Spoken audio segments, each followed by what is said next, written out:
Oh my goodness. So we're on video. Yes, You're all the way in Missoula, Montana. I'm in Montana, where it is dark and chilly, but not too terribly cold, or not as cold as it used to get. Well, that's something. Hmm. Yeah. Um, tell me, let's just talk about this time and your teaching and how Okay. many years have you been teaching for? I've been teaching for 8 years, and I started teaching online just a little while before, probably the fall before the pandemic began. Um, and I found it really uncomfortable and really difficult and challenging because I love being in the same room with people. I love feeling the actual energy Right. that is the chemistry of people together. Um, but I I ended up teaching more and then more and then more. And I've been running workshops now online since April. And I think that I've learned how to sort of craft the possible community that comes from this setup. And And you're so particular about that, right? Like we met, I was taking that class with you at the Fine Art Work Center in Provincetown, what feels like a million years ago.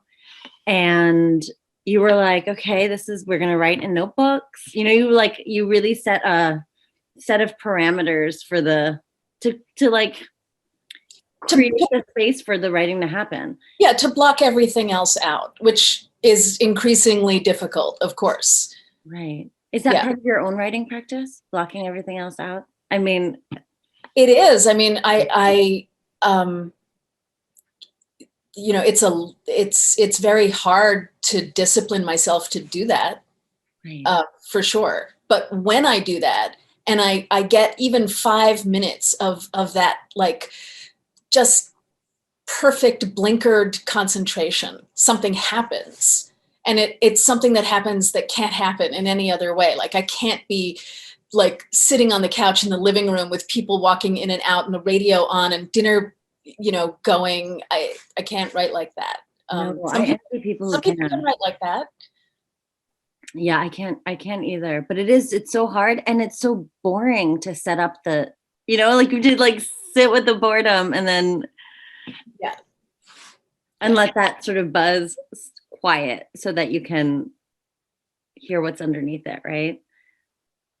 Yes, but it's like when I took your workshop, just a brief workshop that I took with you one day, and just to have another person in charge of your head, of your process, of your creativity, that you can like surrender to them and say, fine, I'll just follow you wherever you want me to go.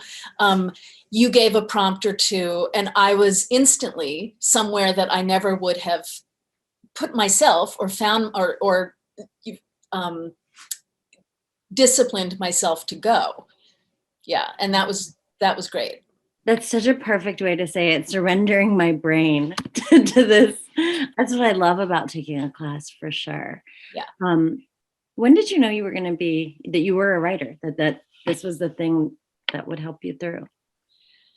I think really young, like age 9, 10, 11. I started just creating stories and disappearing into those stories and using the stories, not just as a way to express my own thoughts and my own creativity, but to get affirmation and accolades, because I remember like sharing my first novel, which I wrote in 5th grade, with my class, and my teacher was like, "Oh, and we're going to have another chapter of Susanna's novel today," and that was huge for me. Like, I finally had, for what felt like for the first time, I had like authority, and I commanded attention with words, and that was really intensely powerful.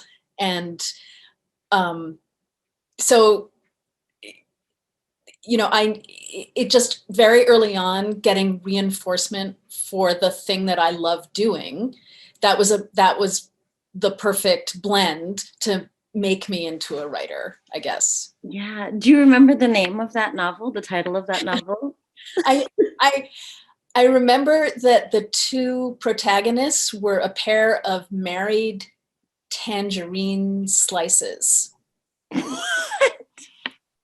Where is that novel? I need to read that novel. Oh my God. And they had a baby tangerine. This came to me because of the tiny, sometimes when you open a tangerine, there's the tiny little ones smushed between. They had a baby tangerine, and the baby tangerine was kidnapped. And the novel involved the two of them in their Datsun B210, driving around looking for their lost baby. Who kidnapped it? I don't remember, but I wrote it serially. So I had like cliffhangers at the end of each chapter that I would share with the class. And yeah, it was. That's amazing. That's like the last time I was good at fiction. I mean, really, what else is there to do? You did it. You did it. And so then you turned to memoir. You're like, all right. Yeah. What, so this sort of series is, and our collective is the United Against Silence collective, because I feel really strongly that silence holds us hostage from the inside. Systems of abuse are maintained by silence, by people agreeing to be quiet or being forced to be quiet. How has silence shown up in your work? How have you overcome it? I think learning to trust my own voice on the page is part of how I overcame silence. And having to think a lot about what my story is versus the stories that were told to me about me, or the stories that were told to me about what was happening. Those were the stories that informed me for my early life. And it took me a while to know that I could tell my story, and in speaking my own story, I recognized that it was a response to silence. Like when we simply are heaped with other people's stories, and other people are telling us this is the reality, or here's what you should think, you end up silent because you're not asked, and there's no room for you.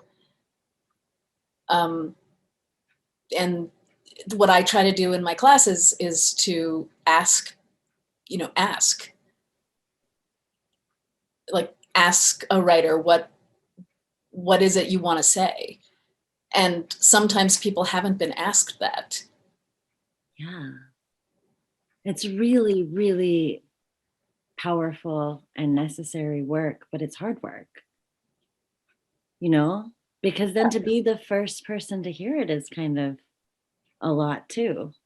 To be the first person to hear yourself speak, you mean?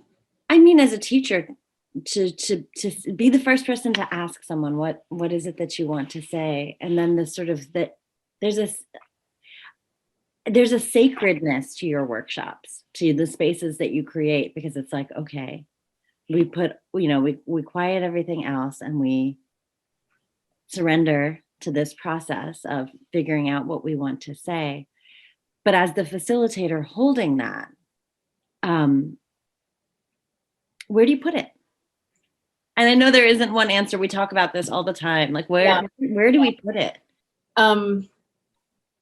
It's a really sacred trust. I mean, it's a privilege and a trust to have other people say those things and, be present while they're saying them. And I guess, I find that, where do I put it? I guess there's a place in my heart where it just lives there. It's there. And it's not, it's important as a facilitator that you don't carry it with you all the time, everywhere, and get dominated by it, by other people's voices and stories. But I do think that you have a responsibility to hold it, very carefully, very lovingly somewhere. And I'm always thinking about where to put it that's a special place and that isn't. Also is fenced. Yeah, and fenced, yeah.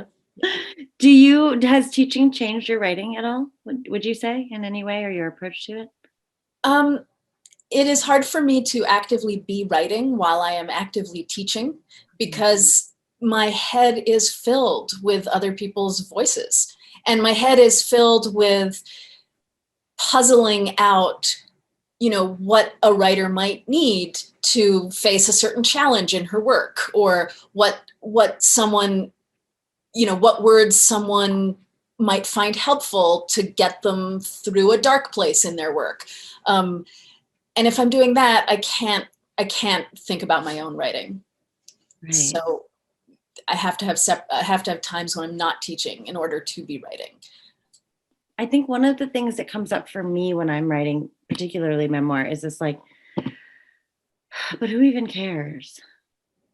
How do you approach that?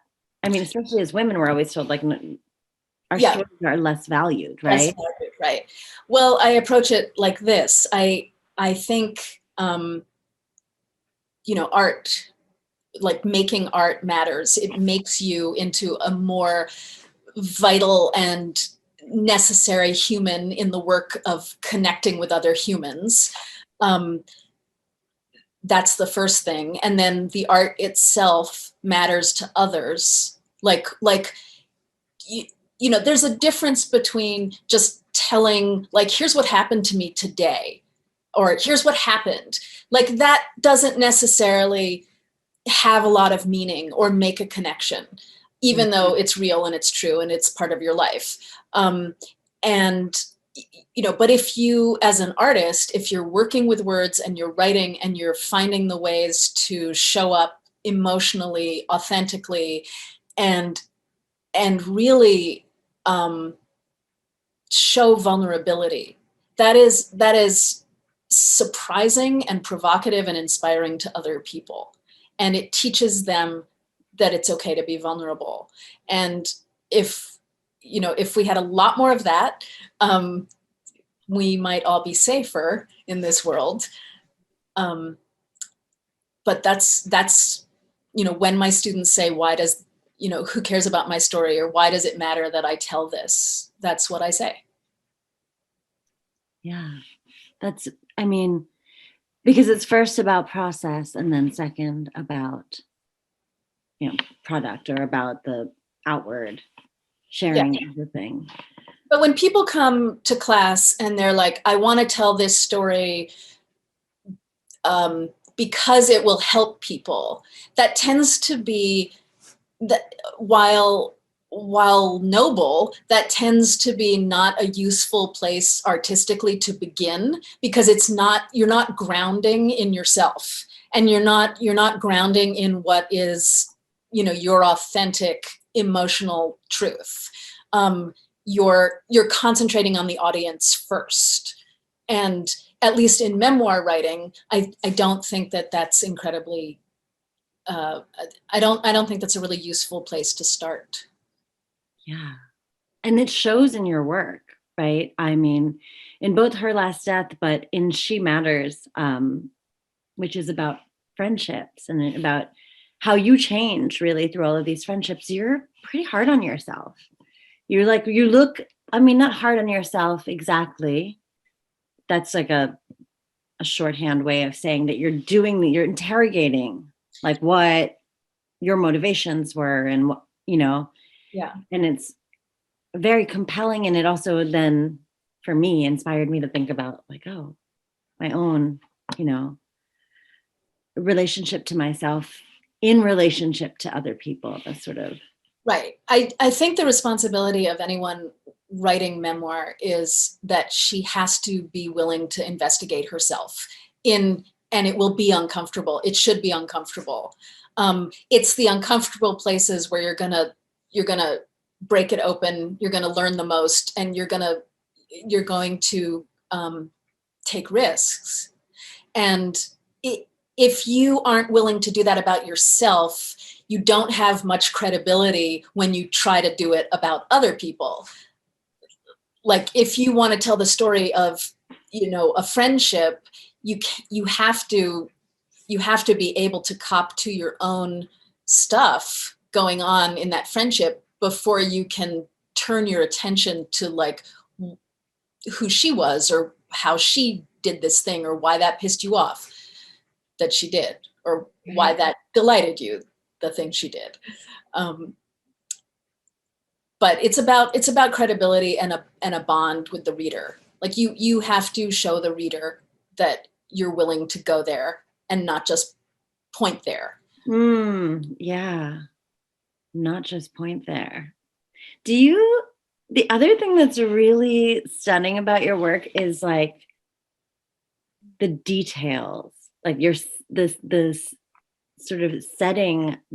You like set the scene and the table, and there's like, it just feels like, oh, you pick all of these little details that add up to telling parts of the story that you don't necessarily directly tell. Do you have a process of like keeping notes? Do you keep a journal? Like, how do you remember these? Like, do you have a process for collecting this kind of sensory information? Or does No, I don't. I just sort of honor the emotional heat of a memory and sit with that for a while and see, like, the more you sink in to thinking about, a conversation you had with somebody, you're going to see the room, and you're going to remember the air, and it like details start to emerge the more that you relax into the memory. But I don't have an actual process other than to write. The more I write, I will get to the details eventually. And if you read a scene of mine and there's a description of some object on the table, probably there were 12 pages that it took me of writing in order to find that object. Like that object on the table represents like 5 drafts. And also as you're writing, you're discovering what story you want to tell, and it may be very different than the story you set out to tell. And so then, the detail of the coffee pot is more important than the detail of the cigarette pack. And so you eliminate the cigarette pack because the coffee is supporting the story that you're ending up telling.